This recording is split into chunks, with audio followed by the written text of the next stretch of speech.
right, hi sixth graders. Today is Thursday and we are going to be working on page 39 in your gold or yellow packet.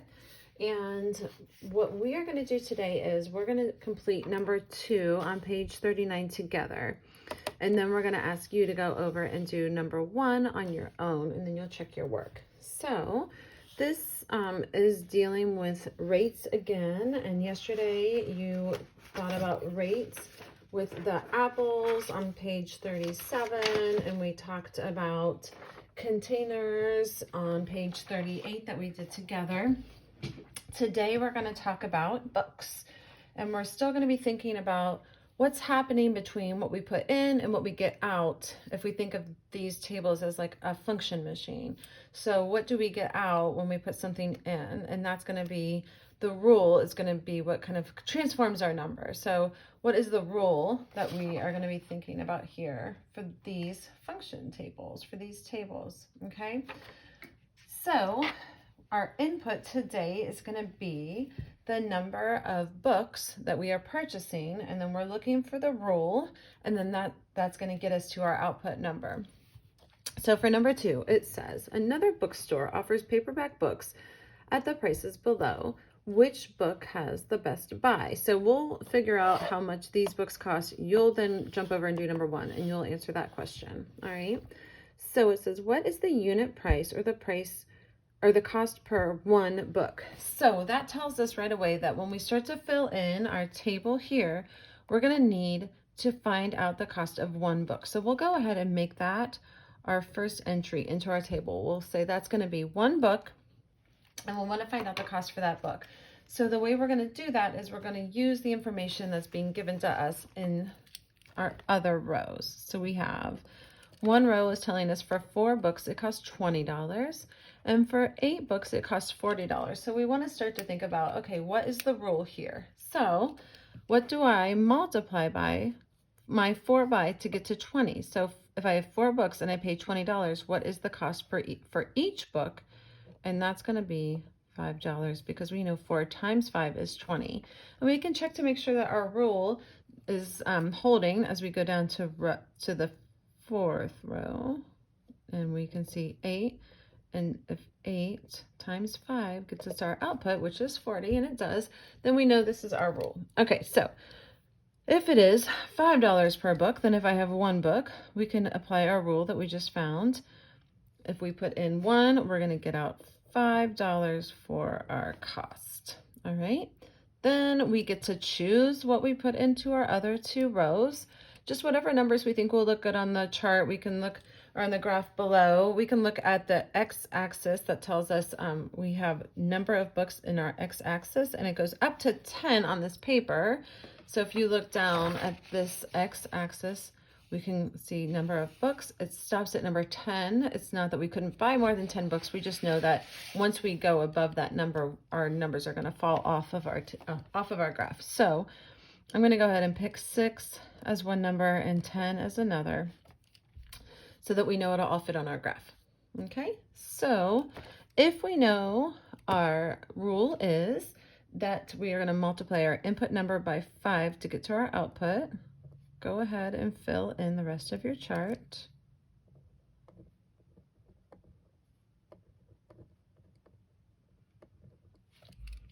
Okay, so if you chose the same numbers I did, then for $6 or for 6 books, we'll pay $30, and for 10 books, we'll pay $50. If you chose different numbers, that's fine as far as the number of books that you purchased, but just make sure you should follow the rule that for every 1 book, we pay in another $5. Okay, so now we're going to bounce to these questions. The first one says, what is the unit rate or the cost per book? And we can say the unit rate is $5. Then it says, what is the rate? And the rate here is going to be $5 per book. Write an expression that could be used to find the cost, C, of any number of books, N. So any number of books we got, for any number of books that we're purchasing, we could take our N to represent our number of books, and then we would multiply that number of books, whatever it is, by 5. that's going to get us our cost. So if we're just writing an expression, that's going to be 5n. That represents the cost of any number of books, 5n or 5 times n. If we wanted to, we could put equals C, but of course, if we put equals C, that's going to make it an equation, and it asks us to write an expression. So I'm going to erase that just so when I scan it, it doesn't look wrong. Okay, but 5 groups of 5 times n is going to be the cost. Then it says, what would 7 books cost? So that's going to get us, we would have $5 times the number of books, which is 7. So that 7 books will cost $35.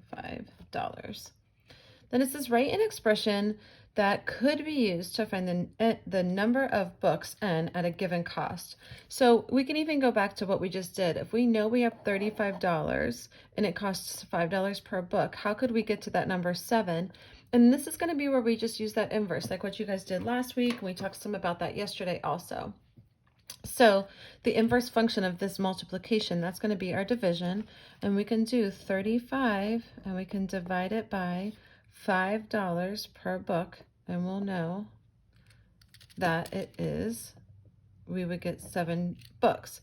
So now, because we actually want to be able to use this equation or write an expression to represent any cost of a book, we could say C divided by 5 will get us the number of books at any given cost that we can purchase.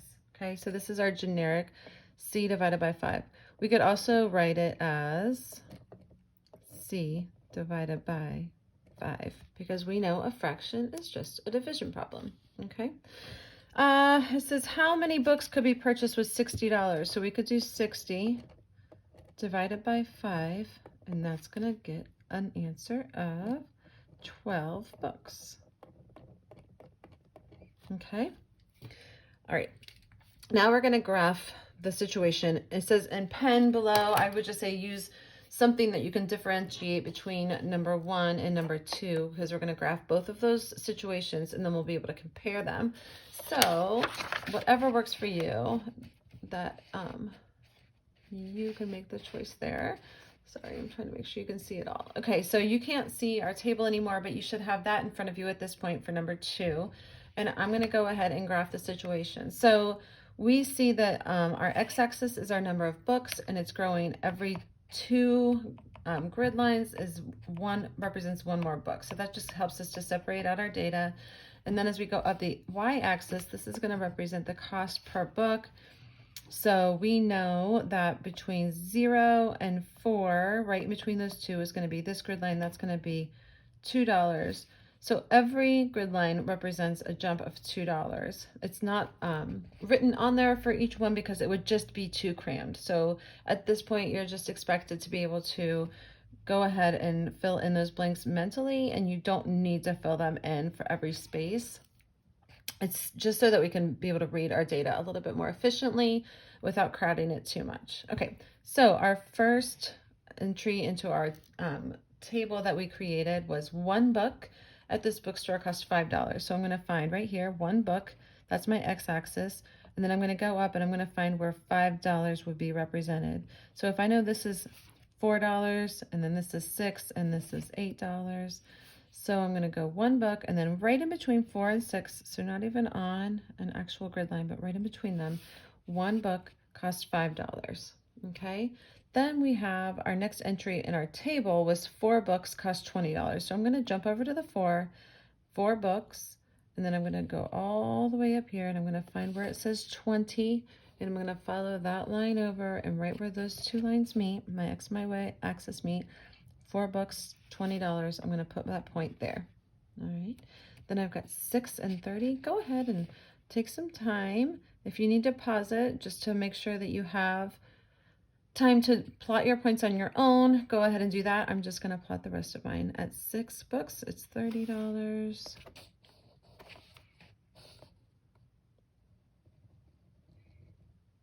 8 books is $40.